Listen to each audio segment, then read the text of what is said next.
Welcome to latest history with Raiya. Discuss करेंगे जहाँ पर पॉलिटिक्स से रिलेटेड इंपॉर्टेंट क्वेश्चन। तो अगर आपने अभी तक मेरे चैनल को सब्सक्राइब नहीं किया है तो प्लीज़ सब्सक्राइब कर लें, साथ ही बेल आइकन को भी प्रेस करना ना भूलें, क्योंकि लेटेस्ट वीडियो की जानकारी आपको बेल आइकन से मिलती रहेगी। तो यहाँ पर देखते हैं पॉलिटिक्स से रिलेटेड कुछ मोस्ट इंपॉर्टेंट क्वेश्चन जो बहुत ही वैल्यूएबल है, क्योंकि वो प्रीवियस ईयर पेपरों में पूछे जा चुके हैं। तो देखते हैं यहाँ पर पहला क्वेश्चन दे रखा है यहाँ पर। वह प्रधानमंत्री कौन था जिसे संसद ने मतदान द्वारा अस्थापित कर दिया था? क्या वो इंदिरा गांधी थी, मोरारजी देसाई थे, बीपी सिंह थे या चंद्रशेखर थे? तो राइट आंसर बनेगा यहाँ पर बीपी सिंह। अब बीपी सिंह को देखते ही आपको याद आना चाहिए इनका पूरा नाम क्या था। तो बीपी सिंह का पूरा नाम था विश्वनाथ प्रताप सिंह। अब देखिएगा मतदान द्वारा अस्थापित कैसे किया जाता है। तो ध्यान रखिएगा, आप क्या करते हैं, लोग आप मेंबर ऑफ पार्लियामेंट चुनते हैं, यानी जो आपका जिसको आप वोट देते हैं वो मेंबर ऑफ पार्लियामेंट होता है, यानी एमपी होता है। वो एमपी क्या करता है कि एक किसी व्यक्ति को, जो जीती हुई पार्टी है उसमें से किसी एक व्यक्ति को अपना समर्थन देता है, और उससे क्या बनता है, लोकसभा में एक बहुमत सिद्ध होता है, और बहुमत सिद्ध होने के बाद क्या होता है, आपका पीएम चुन लिया जाता है। अब ध्यान रखिए, अगर मेंबर ऑफ पार्लियामेंट एक नंबर होता है, मेंबर ऑफ पार्लियामेंट अगर किसी पीएम के पास कम हुए तो क्या करते हैं, संसद लोग उसके खिलाफ अविश्वास प्रस्ताव लाते हैं, और विश्वास प्रस्ताव लाने के बाद क्या होता है कि वो पीएम अब उससे पद से हट जाएगा, यानी कि वो अब पीएम नहीं रहेगा, यानी कि एक तरीके से उसके बाद मेजोरिटी नहीं रही, यानी कि उसके बाद अल्पमत सरकार हो गई, जिसकी वजह से वो हट जाता है, यानी कि पीएम के पद से हट जाता है। तो ध्यान रखिए बीपी सिंह के साथ ऐसा ही हुआ, क्योंकि बीपी सिंह किसी समय में कांग्रेस में हुआ करते थे, कांग्रेस में थे। तो ये उस समय, जिस समय राजीव गांधी प्रधानमंत्री हुआ करते थे, तो बीपी सिंह उस समय डिफेंस मिनिस्टर हुआ करते थे। तो हुआ क्या कि डिफेंस मिनिस्टर होते समय, यानी उन्हीं के कार्यकाल में बोफोर्स मामला सामने आया। जब बोफोर्स मामला सामने आया तो बीपी सिंह ने अपना क्या इस्तीफा दे दिया, और बीपी सिंह ने जब इस्तीफा दिया तो फिर कुछ दिनों के बाद ये इलेक्शन में गए, और इलेक्शन में जाने के बाद इन्हें पूर्ण बहुमत नहीं मिला, बीपी सिंह को पूर्ण बहुमत नहीं मिला। तो फिर क्या हुआ कि बीजेपी और बीपी सिंह की पार्टी ने मिलकर सरकार बना ली, यानी बीजेपी ने इनका अपना समर्थन बीपी सिंह को दे दिया। अब बीपी सिंह को समर्थन मिलने के बाद जैसे ये पीएम बनते हैं तो ये मंडल कमीशन को लेके आए, नेहरू मंडल कमीशन लागू किया। मंडल कमीशन लागू करने के कुछ दिनों बाद होता क्या है कि लाल कृष्ण आडवाणी और मुरली मनोहर जोशी और बहुत सारे नेता ये क्या करते हैं, जो बीजेपी के नेता हैं वो क्या करते हैं, एक रथ यात्रा निकालते हैं, जिस रथ यात्रा में ये सारे लोग शामिल होते हैं बीजेपी के। तो फिर क्या होता है, इस रथ यात्रा का विरोध करते हैं बीपी सिंह, क्योंकि वो पीएम थे। और अयोध्या का राम जन्मभूमि का मामला सामने आता है, तो बीपी सिंह विरोध करते हैं, जिसकी वजह से बीजेपी अपना दिया हुआ समर्थन वापस ले लेती है। जब समर्थन वापस ले लेती है तो बीपी सिंह की सरकार हालत में आ जाती है, जिसकी वजह से बीपी सिंह को प्रधानमंत्री पद से हटना पड़ता है। तो राइट आंसर बनेगा यहाँ पर बीपी सिंह, इसको आप याद रखिएगा। अब ध्यान रखिएगा, यहाँ पर इंदिरा गांधी और मोरारजी देसाई भी दे रखे हैं, तो इनके बारे में जान लीजिएगा। इंदिरा गांधी और मोरारजी देसाई, इन दोनों लोगों को भारत रत्न मिल चुका है, इनको भी याद रखिएगा। और मोरारजी देसाई के बारे में ये भी फैक्ट याद रखिएगा कि मोरारजी देसाई जो थे ना, वो सबसे ज़्यादा उम्र में प्रधानमंत्री बनने वाले कैंडिडेट थे। साथ ही आप चंद्रशेखर को भी याद रखिएगा। बीपी सिंह की सरकार गिरने के बाद अगला जो पीएम बनता है वो चंद्रशेखर ही बनते हैं। तो नेक्स्ट क्वेश्चन पे चलते हैं। नेक्स्ट क्वेश्चन देखिएगा, नेक्स्ट क्वेश्चन दे रखा है, भारत का प्रधानमंत्री निम्नलिखित में से किस प्रक्रिया से बनाया जाता है? क्या वो निर्वाचन होता है, नियुक्ति होती है, मनोनयन होता है, चयन होता है? तो राइट आंसर बनेगा नियुक्ति। ध्यान रखिएगा, बहुत सारे लोग सोच रहे होंगे कि चयन क्यों नहीं होता है। तो ध्यान रखिएगा, आप मेंबर ऑफ पार्लियामेंट को चुनते हैं, यानी एमपी को चुनते हैं, न कि आप डायरेक्ट अपने पीएम को चुनते हैं। अब ये मेंबर ऑफ पार्लियामेंट जाके संसद में जाके क्या करता है, अपने किसी एक व्यक्ति को, वरिष्ठ व्यक्ति को या किसी को एक अध्यक्ष को चुनता है, यानी कि वो इन लोगों का अध्यक्ष होता है, और उसको ये चुन लेते हैं। तो फिर ये आपने डायरेक्ट पीएम को नहीं चुना, आपने एमपी को चुना। तो ध्यान रखिएगा, इस प्रधानमंत्री क्या होती है, नियुक्ति होती है। नेक्स्ट क्वेश्चन चलते हैं। नेक्स्ट क्वेश्चन देखिएगा, नेक्स्ट क्वेश्चन दे रखा है, सरकारी आयोग के गठन किस विषय पर रिपोर्ट देने के लिए किया गया था? क्या सरकारी कर्मचारियों के लिए, नए वेतनमान के, केंद्र राज्य संबंध, राम जन्मभूमि बाबरी मस्जिद विवाद के लिए, या कावेरी विवाद के लिए? तो ध्यान रखिएगा, राइट आंसर बनेगा केंद्र राज्य संबंध पे। केंद्र राज्य संबंध पे आपको याद होना चाहिए, सरकारी आयोग 1893 में आया था। कब आया था सरकारी आयोग? 1893 में आया था। और इसका सरकारी आयोग क्यों नाम पड़ा, क्योंकि इसके अध्यक्ष थे रणजीत सिंह सरकारिया। कौन थे, ध्यान से सुने, रणजीत सिंह सरकारिया। इसके अन्य सदस्य को भी नाम याद रखिएगा, Shri B C Brahman, doctor S R Sen, Rama Subramaniam, ये अन्य सदस्य भी थे। और ये 1893 में आया था। इसने बताया कि अगर केंद्र और राज्य के मध्य जितने अच्छे संबंध होंगे तो उतना ही विकास करने में आसानी होगी, तथा केंद्र को इन्होंने बताया कि केंद्र राज्यों से ज़्यादा हर विषय पर डिस्कस करे, चाहे वो भूमि बंटवारे से हो, राजस्व बंटवारे से हो, या किसी प्रकार से खनन से संबंधित हो, वो सारा का सारा बताया। केंद्र राज्य से ही परामर्श लेने के बाद ही कोई नया स्टेप उठाए। तो ध्यान रखिए, केंद्र राज्य के मध्य संबंध की सिफारिश कौन करता है, ये संबंध की सिफारिश करता है सरकारी आयोग, जिसके अध्यक्ष थे रणजीत सिंह सरकारिया। नए क्वेश्चन में चलते हैं। नए क्वेश्चन देखिएगा। नए क्वेश्चन दे रखा है, भारत के प्रधानमंत्री का कार्यकाल कितना होता है। अब लोकसभा के कार्यकाल के साथ, राष्ट्रपति के कार्यकाल के साथ, जब तक उसके पास लोकसभा में बहुमत है का समर्थन प्राप्त हो, या 5 वर्ष। तो बहुत सारे लोग आंसर मार्क करेंगे 5 वर्ष। तो ध्यान रखिएगा, लोकसभा का जो कार्यकाल होता है, प्रधानमंत्री का जो कार्यकाल होता है, जब तक उसके पास लोकसभा में बहुमत रहेगा तब तक वो पीएम बना रहेगा। ध्यान रखिएगा, अगर सरकार इलेक्शन 5 साल बाद इलेक्शन में जाती है, अगर सरकार जीत कर आ जाती है, वही पार्टी फिर से जीत कर आ जाती है, तो फिर से वो पीएम नियुक्त हो सकता है। तो ध्यान रखिएगा, जब तक उसके पास लोकसभा में बहुमत है तब तक उसकी सरकार बनी रहेगी। नए क्वेश्चन पे चलिएगा। नए क्वेश्चन दे रखा है, किसने मंत्रिमंडल पद्धति को राज्य रूपी जहाज का स्टीयरिंग व्हील कहा है। ध्यान रखिए, क्या कहा है, राज्य रूपी जहाज का स्टीयरिंग व्हील कहा है। क्या वो लोवेल थे, या मयूर थे, या मैरियट थे, या वेंग हर्ट थे। तो राइट आंसर बनेगा मयूर। नए क्वेश्चन में चलते हैं। नए क्वेश्चन दे रखा है, मंत्रिमंडल तानाशाही। शब्द याद रखिएगा, मंत्रिमंडल तानाशाही का विचार किसने दिया था। क्या मयूर ने, लेबोल ने, मैरियट ने, लास्की ने। तो राइट आंसर बनेगा मयूर। नए क्वेश्चन पर चलिएगा। नए क्वेश्चन दे रखा है, राष्ट्रीय विकास परिषद के में कौन शामिल होते हैं। तो ध्यान रखिएगा, राष्ट्रीय विकास परिषद में कौन शामिल होते हैं। क्या केंद्रीय मंत्रिमंडल के सभी सदस्य होते हैं, सभी राज्यों के मुख्यमंत्री होते हैं, सभी राज्यों और केंद्र के मंत्रिमंडल के सदस्य होते हैं, संसद प्राक्कलन समिति के सदस्य होते हैं। तो राइट आंसर बनेगा सभी राज्यों और केंद्र के मंत्रिमंडल के सदस्य। अब राष्ट्रीय विकास परिषद को शॉर्ट में कहते हैं एनडीसी, आप इसको भी ध्यान रखिएगा। और इसका गठन 6 अगस्त 1952 को हुआ था। 6 अगस्त 1952 को गठन हुआ था किसका, राष्ट्रीय विकास परिषद यानी एनडीसी का। नए क्वेश्चन पे चलते हैं। नए क्वेश्चन देखिएगा।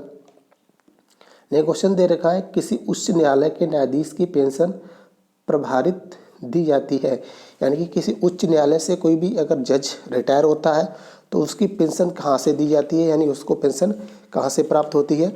क्या वो राज्य के लोक लेखा को, भारत के संचित निधि से, भारत के लोक लेखा से, या राज्य के संचित निधि से।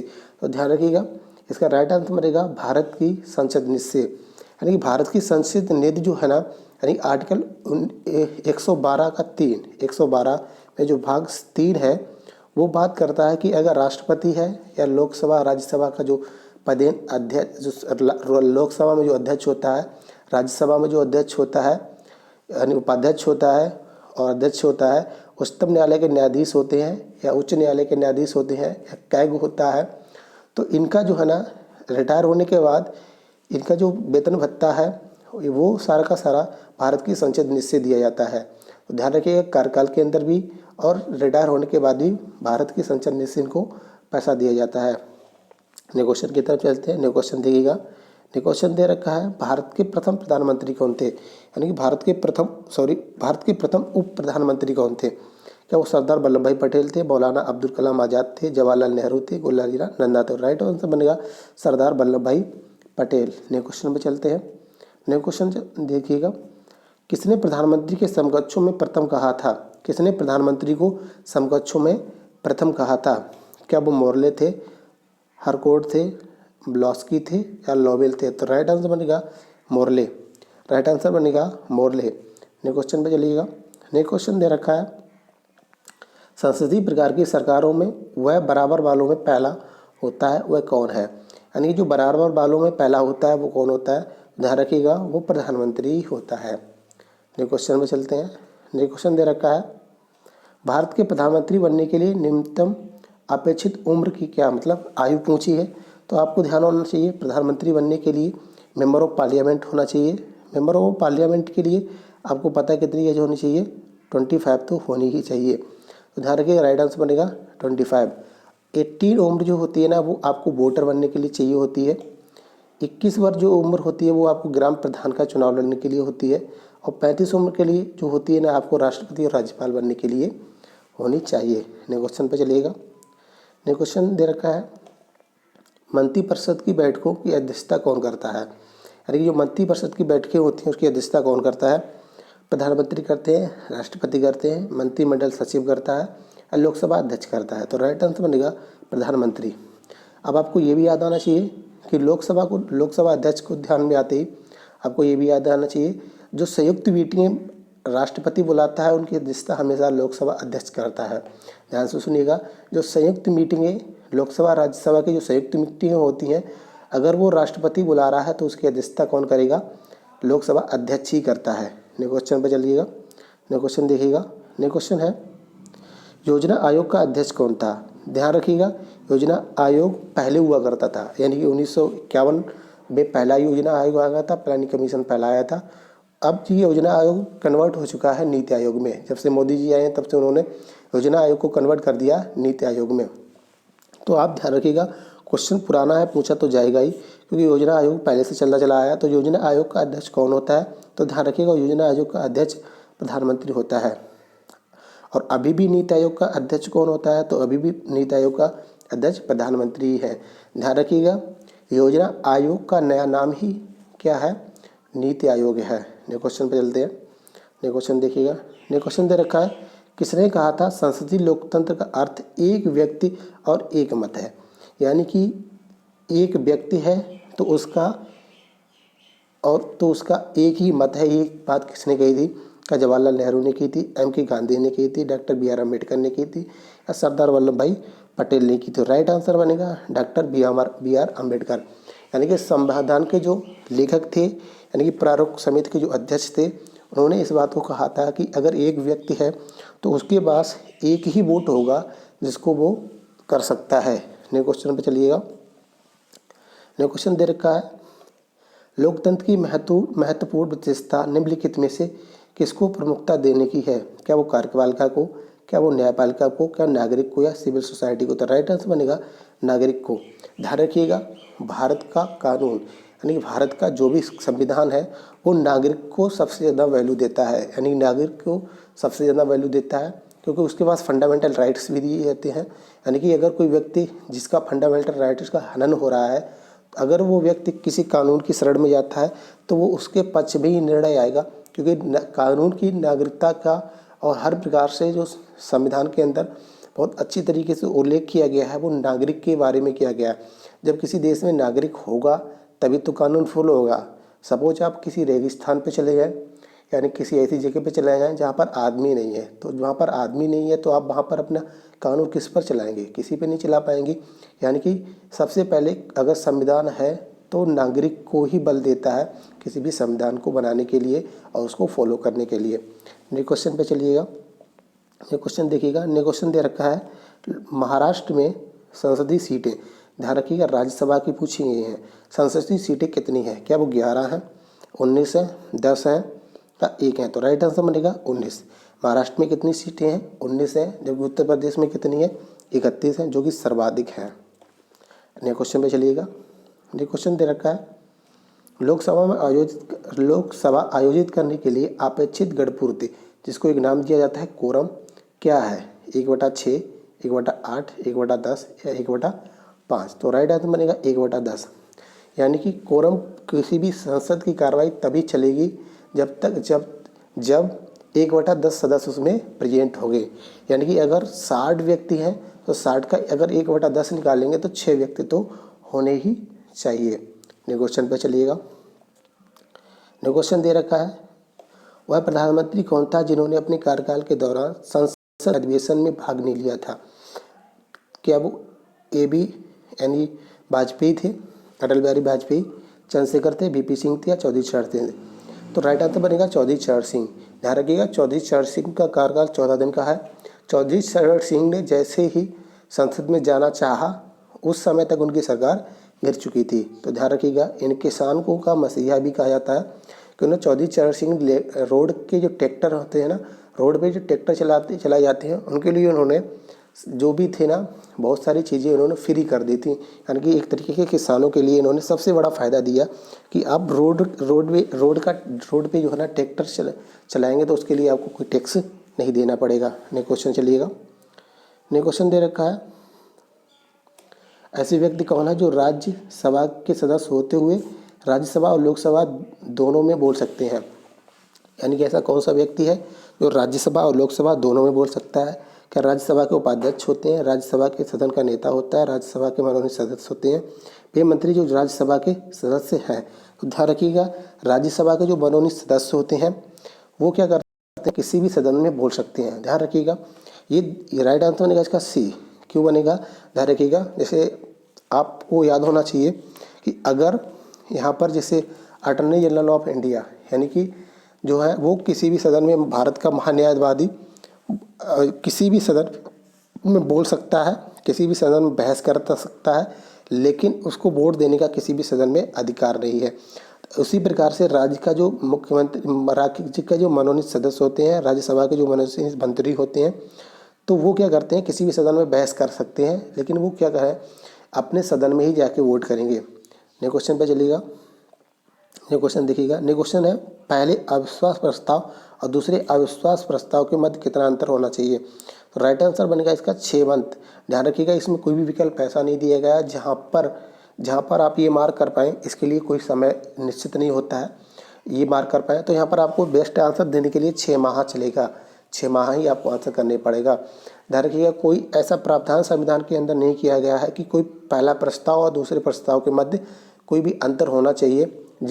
किसी भी समय पर किसी भी व्यक्ति के प्रति किसी अविश्वास प्रस्ताव आ सकता है। नेक्स्ट क्वेश्चन पे चलिएगा। नेक्स्ट क्वेश्चन दे रखा है, house of the people Lok Sabha को लोकसभा का नाम किस वर्ष दिया गया? ध्यान रखिएगा, अपना संसद का जो लोकसभा है उस लोकसभा को पहले हाउस ऑफ द पीपल कहा जाता था। तो वो कब नाम दिया गया लोकसभा? तो 1954 में दिया गया। अब इसको भी याद रखिएगा। तो इस प्रकार से मैंने पॉलिटिक्स के रिलेटेड काफ़ी इंपॉर्टेंट क्वेश्चन कराए हैं। ध्यान रखिएगा, इन पॉलिटिक्स से रिलेटेड जो इंपॉर्टेंट क्वेश्चन है इनको बार बार देखिएगा। और इससे पहले मेरे और भी वीडियो आ चुके हैं, तो अगर आपने अभी तक वो वीडियो नहीं देखे हैं तो उन्हें देख लीजिएगा, दोस्तों में शेयर करिएगा और ज़्यादा से ज़्यादा लाइक कीजिएगा। पूरा वीडियो ध्यान से देखिएगा, इसके बाद और भी वीडियो आएंगे। Thank you for coming on my channel. Thank you.